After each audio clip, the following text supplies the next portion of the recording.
Là, Nicolas, une minute top chrono, une œuvre que tu as pécho, et aujourd'hui, je vais te parler de Lilyman. Ceux qui aiment Inazuma Eleven, fermez vos gueules. Wesh. Non, wesh. C'est pas bien. Qui a dit ça, là? Oh.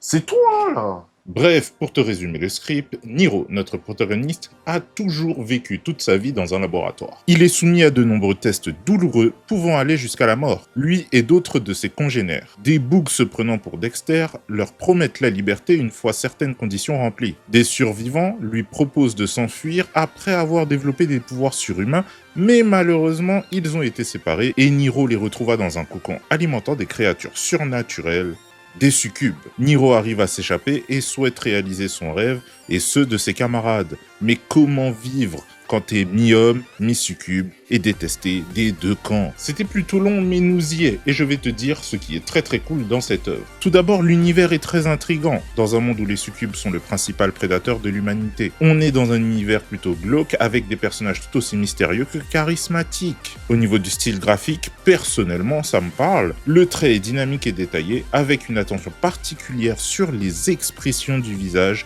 une très jolie lisibilité sur les scènes d'action, et un joli contraste plongeant l'œuvre dans un côté sombre et lugubre, retransmettant parfaitement l'ambiance de l'œuvre. Bref, Takuma Tokashiki nous pond un bon SF, ce seinen devrait te plaire et tu le trouveras aux éditions Kiun.